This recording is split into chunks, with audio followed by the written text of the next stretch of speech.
আমার বাড়ি হলো এটা, বুঝছো? আর তোমরা এই ঘরে থাকবা। এই ঘরে ভাই? জিনিসপত্র রেখে। আচ্ছা ঠিক আছে ভাই, এগুলো থুয়ে আসি। হ্যাঁ রেখে আসো। ও ভাই চল এগুলো থুয়ে আসি। আমার তো 5 বিঘে ভুই। আমার এই ভুঁইর ধানগুলো কেটে তারপরে বুঝবাজ করে আপনাদের দায়িত্ব শেষ করে দিয়ে তারপরে আপনারা কাজ শেষ করবেন, ঠিক আছে? এই যে এই ভুঁইটা আগে কাটপা, এই ভুঁইটা আগে কাটপা। এই ভুঁইটা কেটে তারপরে এটা বানবা। আচ্ছা এই ভুঁইটা বানতে থাকো তোমরা, আমি তোমাদের জন্য খাবার নিয়ে আসি। আচ্ছা ভাই, ও নিয়ে আপনার টেনশন করা লাগবে না। এই ভুঁইটা আমরা কাটে প্লেট করে এই দেবেন দোকানে, আপনি নাস্তা নিয়ে আসেন যান। আচ্ছা ঠিক আছে, তাহলে তোমরা নিজ দায়িত্বে কাজ করো। হ্যাঁ ও ভাই, হ্যাঁ তাহলে নাস্তার সাথে একটু পানি নিয়ে আইসেন, আর পারলে 1 প্যাকেট বিড়ি নিয়ে আইসেন। আচ্ছা ঠিক আছে। আচ্ছা ঠিক আছে। কি সোহেলা এই পাশে আয়। বেদের মেয়ে জোসনায় আমার কথা দিয়েছে, আসি আসি এ সোহেল, কি তাড়াতাড়ি কর, দেরি হয়ে যাচ্ছে। করতেছি তো। ও সোহেল বাবারে, আমি তো আর খিদেই পাচ্ছি না। এই জন্য আমি কইলাম বুড়ো মানুষ নিয়ে আসতে হবে না, তুই তো জোর করে নিয়ে আসলি। এখন দেখ শুধু খাবো খাবো করতেছে। কাকা বাজান, আর অল্প একটু কাটে নাও, এর মধ্যে খাবার নিয়ে চলে আসবে না। কাকা আমার তো আবার গ্যাসের সমস্যা, তো আমি তো খিদে সহ্য করতেই পারি না। আরে বাবা একটু দাঁড়াও, এইটুকুনি কেটে তারপর ছিল মানে। এই কাজ করতে করতে পানির পিপাসা লেগে গেল। করি মাথায় কোনো কাজ করতেন না, কাটা ধান পড়ে রয়েছে, এখন জুন কনে পাবো, সারা পাড়ায় কোনো লোক পালাম না। কিডারে ফোন দিল? নাসির ভাই কি অবস্থা? এই তো ভাই। কি যশোর তৈরি পাট করে দিছে? খুব বাজে অবস্থা, ঢাকায় যেতে হবে, আমার যেতে হবে। নাসির ভাই শোনেন তা। আরে ভাই সময় নেই, তাড়াতাড়ি বল কি হয়েছে। যাচ্ছি, ওই যে আমার ভাই অসুস্থ হয়ে গেছে, খুব বাজে অবস্থা। গিলেন কনে? গেলাম, ওই যে মাঠে জোন লাগাইছি, ওদের জন্য খাবার আনতে যাচ্ছি। ভাই তুই আমার বাড়িতে একটু খবর দিয়ে দিস তো, আমার জোন কটা না খেয়ে থাকবে না, খাবার পাঠায় দেয় যেন।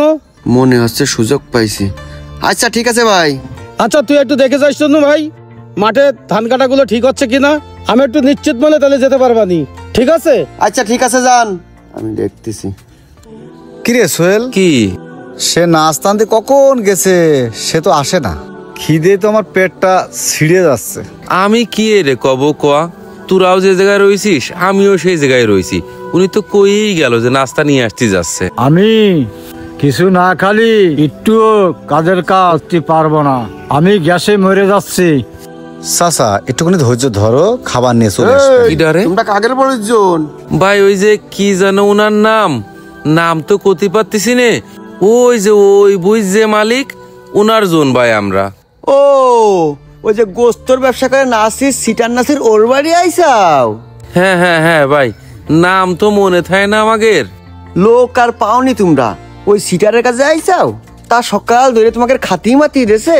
বাপু সকাল থেকে কাজ করে এই খিদের জ্বালায় মরে গেলাম, এখনো তো খাতি বাতি দিলে না।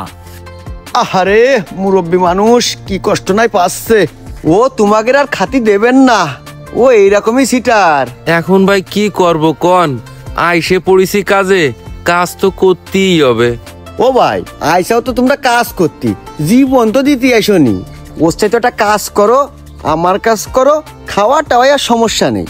সোহেল বাপ। হ্যাঁ কাকা। তাহলে চলো ওনার কাজই করি গে, খিদে আর কষ্ট করতে পারতেছি না। ওই কাকা এত বক বক করো কেন? আইসে একজনের কাছে কাজ করতি, সে খাতির দেয় কি না দেয় আগে দেখবো না? আরে দিলি তো, এত বেলাই দিত। আরে ভাই আপনারা থামেন দিন, আমার কাজ আপনাকে করা লাগবে না, আপনাদের এই কষ্ট আমার সহ্য হচ্ছে না।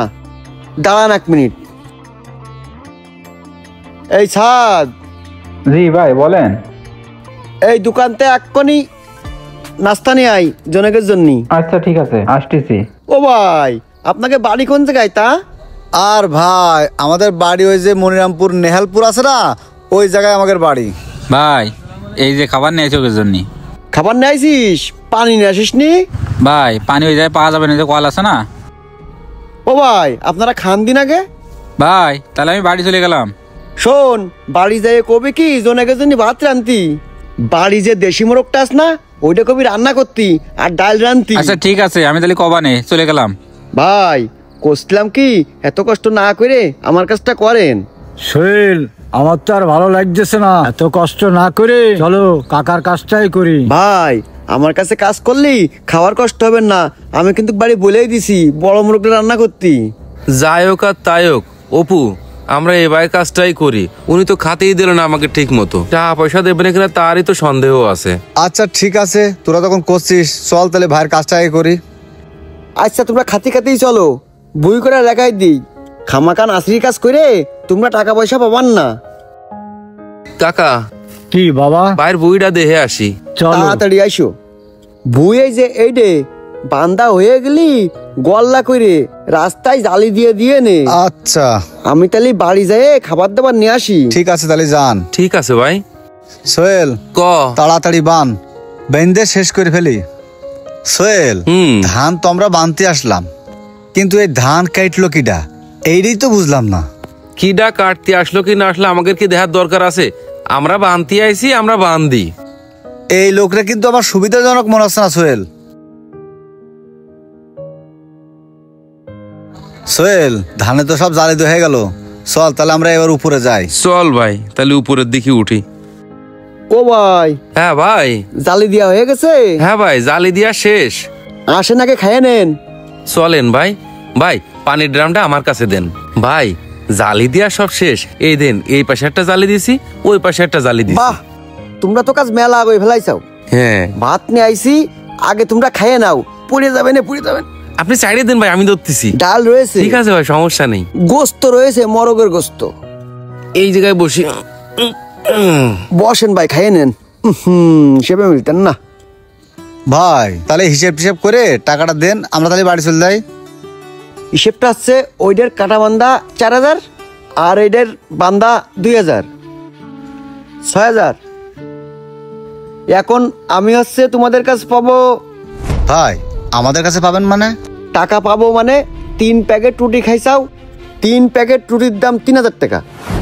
আর লাড্ডু খাইছাও 3 পিস লাড্ডুর দাম 1500 টাকা, তাইলে 4500 টাকা। আর আমার বাড়ির যে মোরগটা খাইছাও ওই মোরগের দাম প্রায় 2000 টাকা, প্রায় 65, 6500 টাকা। এই পাশে আমার জমির দাম হয়েছে কত? 6000। আমি আরো 500 টাকা পাবো তোমাদের কাছে।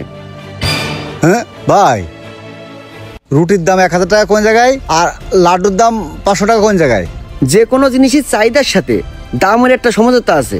ওই সময় তোমাদের প্রচুর পরিমাণ খিদে ছিল, এই জন্য ওই রুটি আর লাড্ডুর দাম বেশি ছিল। আমি তো আরো কমই ধরেছি। আর তোমরা যদি কেউ বেশি খাই থাকো এখনই কও। সত্যি কথা করছি কাকা, আমি একটাও বেশি খাইনি। ভাই আপনি কিন্তু বেশি বাড়াবাড়ি করতেছেন। আমরা কাজ করছিলাম অন্য আরেকজনের, আপনি ওই জায়গাতে ডেকে নিয়ে আসে আপনি এসব উল্টোপাল্টা কাজ শুরু করেছেন। এরকম হিসাব কি কোনো জায়গায় আছে নাকি? এই হিসেব কিতাব কি তোর কাছে আমার শিখতে হবে? আমার বাড়ি পরে এসে আমার হিসেব শিখাচ্ছিস? ভাই ওইসব ফাজলামি বাদ দেন, আমাদের টাকা দিয়ে দেন, আমরা চলে যাই। এই সোহেল, তোকে আমি কইছিলাম যে এই লোকের কাজ করা লাগবে না, তোরাই তো জোর করে গেলি খাওয়ার লোভে। আমি আগেই কইলাম ঝামেলা আছে। এই আমার মধ্যে ঝামেলা আছে মানে? খাওয়ালাম তোকে মরগ। হে ভাই, এই শোনেন, এই বিচার আমি আল্লাহর কাছে দিলাম, আল্লাহর বিচার করবে। আপনি মানুষ ঠকাচ্ছেন। বেরো আমার বাড়িতে, বেরো, তোকে তো আর গিরামে না দেখি।